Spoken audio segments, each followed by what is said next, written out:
Then, when the agave is ready, we call that period extrema madurez. We take it out of the land and we take it to a distillery. Now, some of the agave are in flatlands, but some other agaves are in mountains. So the agave that is in the mountain, not even a tractor can go and pick it up. We have to use donkeys, we have to use mules. It's a very tough, very tough job to work with this plant. This plant is very hard, and it has spinas.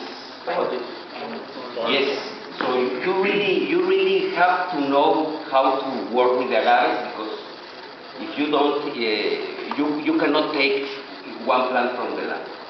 Once we take it out, we take it to the distillery, and we have some big ovens.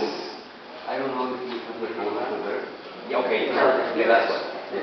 We take the agave, this is the agave. We take it to the distillery, we cut it in half, and we put it inside those big ovens. We have two kinds of ovens, the stainless steel ovens and the stone oven. Okay? Both of them give a little bit different flavor to tequila. If we use stainless steel oven, the tequila is going to taste you a little more as agave verde. Agave verde is the agave that hasn't been cooked. That agave has a flavor, which is this one. Okay? If we use stone oven, the flavor that you are going to have in your tequilas is more as cooked agave. Okay? Now, we put the agave inside the oven, we burn it for 24 hours. Then it's heated by vapor. How do you call it? Steam. It's heated by steam. Once it's cooked, we let it rest another 24 hours so it cools down, and then we take it out of this oven and we take it to another machine that we call molienda. This machine, what it does is it crushes the agave, very easy. This machine is a molienda. What we do is we crush the agave so the juice can go out of the plant. Okay, here is crushed, and the juice comes down this way, and that's what we call agave wine, vino mezcal. Why? Because it's a wine. It's not yet a wine because it hasn't been fermented, but it's a juice that is not alcohol yet. When it's crushed, this juice we take it to very big stainless steel tanks, and we let it rest there. And the process of fermentation begins. These big tanks. Okay? Over there, the tequila, it depends on the house, but sometimes we fermented 3 days, sometimes 4 days. It depends in many things, in the weather, in the yeast. Many distilleries add yeast to accelerate this process. The fermentation process is as simple as this. How do you say in English when the juice goes bad? You know what I mean? That se pudre. Yeah, it's spoiled. It's spoiled.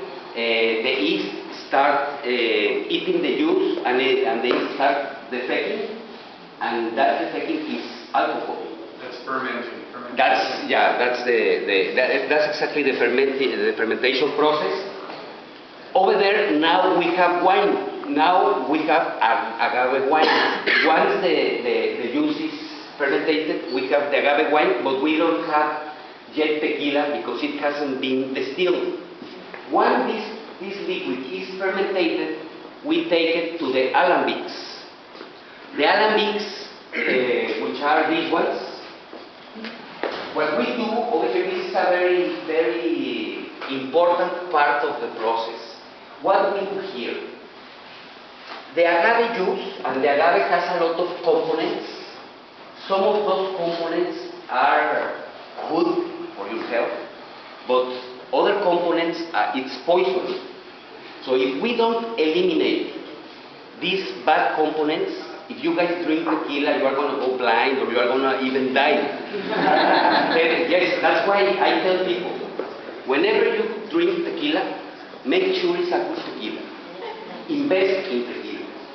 If you don't have the money, drink vodka or drink other things. Yeah, and that's the truth, because the tequila, it has to be really well made. Because if it's not that way, like Michael says, the hangover is going to be tremendous. Okay, in this process, it's when we take those bad components out of the tequila. How do we do it? By heat. We heat the liquid, it evaporates, and then it condensates. And by evaporation and condensation, we separate all the components of the tequila, which are hundreds or thousands of components. But we only control 5 of these components. In each distillery has a lab with a machine that's called gas chromatography, and we separate all the components, and that's where we eliminate the bad alcohols. Once it's distilled, we have to do this process two times, because when we heat it, the liquid that goes out at the beginning, we call it heads, cabezas, it's poison. And in the second distillation, the liquid that goes out, that is poison, we call it tails, which is also bad. And we only use the liquid that stays in the middle. That's the tequila. So once it's distilled, the blanco goes to the bottle. Well, we let it rest maybe 24 hours, and we sometimes add a little bit of oxygen to make it a little bit smoother. But basically from the distillery goes to the bottle. Michael was right when he tells that the blanco is the better tequila. Many people think that the añejo is better. Why? Because it's more expensive. And why? Because the process is a little bit longer. Why? Because it has to stay in the white oak barrel at least 1 year. But that's not true. Tequila is produced by lots. First, you grab a lot of a certain amount of agave, and you put it in the oven, and you make the process. And then again, and then again. It's not a continuous production. So some lots are better than another. It's impossible that all the lots are exactly the same. Most of them, are almost the same, but they are not the same. The best lots, all the distilleries, they always use it to bottle blanco. Why? Because if I have a not very good lot, I will produce an añejo. Why? Because that product, I put it in the barrel, and the barrel hides some imperfections on the distillation process.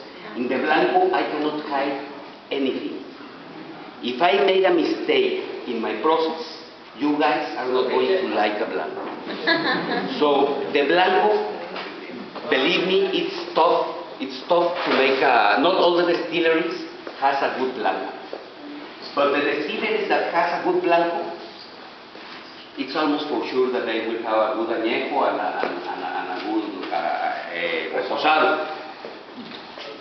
If they have cheap barrels or something like that, they won't, but it's not very common. So basically, that's the process. We'll talk a little bit more about the reposado and añejo after. Okay. So, okay. Thanks, Chris. We're going to pour that in. Okay.